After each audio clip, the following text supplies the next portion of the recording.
नशे में डूबी हुई निहारिका की आंखों में उस समय ऐसा लग रहा था मानो खून उतर आया हो।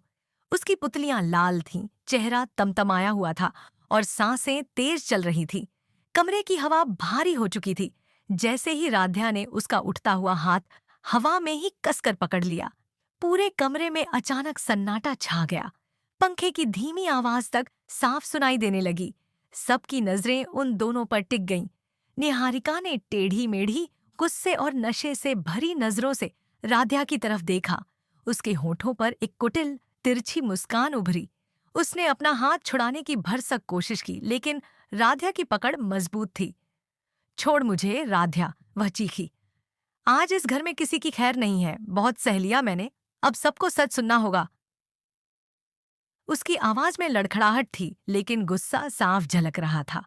उसने प्रथम की ओर इशारा किया। और यह है प्रथम। यह खुद को समझता क्या है? मेरी जिंदगी में दखल देने वाला यह होता कौन है? कौन है यह मुझे समझाने वाला?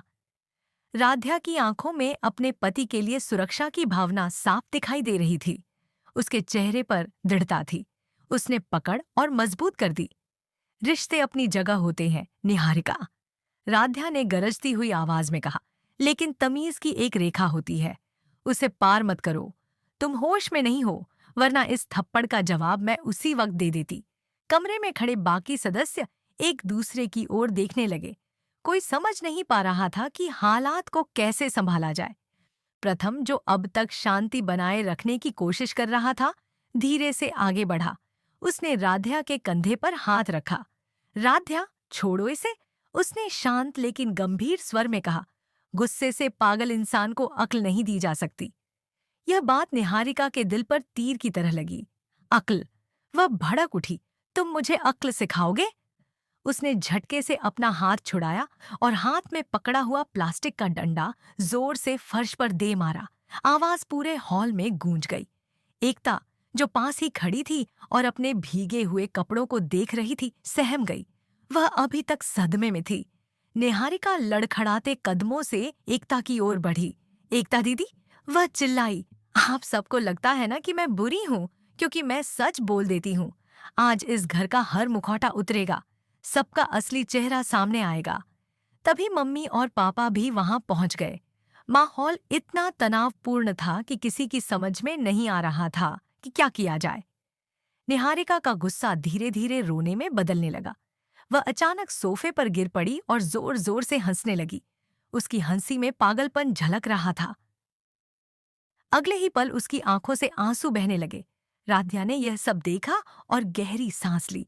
उसने एकता को सहारा दिया और उसे वहां से हटाया। फिर वह प्रथम के पास आई और धीमी आवाज में बोली, इसे इसके कमरे में ले जाना होगा, वरना यह तमाशा पूरी रात चलता रहेगा। जैसे ही प्रथम और घर के एक अन्य सदस्य ने निहारिका को उठाने की कोशिश की, वह फिर से चीख पड़ी। हाथ मत लगाना मुझे, तुम सब एक हो, सब मिले हुए हो। राध्या, तू बहुत मान करती है ना अपने पति पर। देख लेना, एक दिन यही लोग तुझे अकेला छोड़ देंगे। उसकी बातें जहरीली थीं, लेकिन राध्या ने कोई जवाब नहीं दिया। वह शांत रही।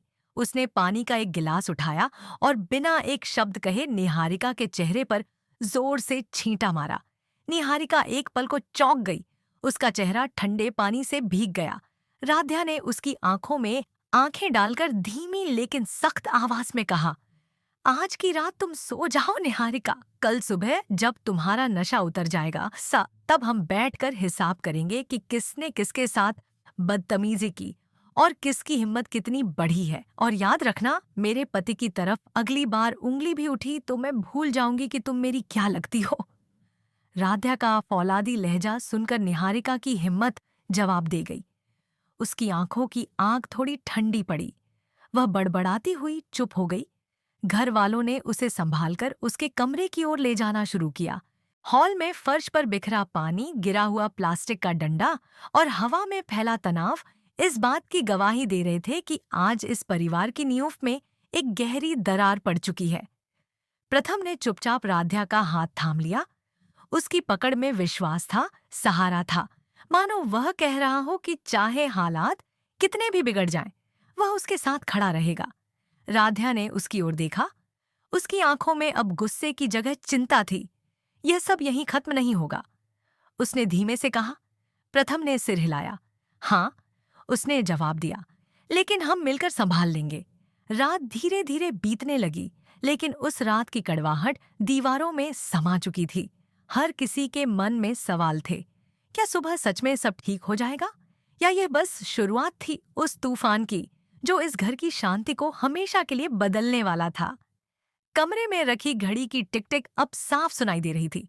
हर टिक मानो याद दिला रही थी कि वक्त बदल रहा है, रिश्तों की परतें खुल रही हैं, और जो सच सामने आएगा वह शायद किसी के लिए भी आसान नहीं होगा।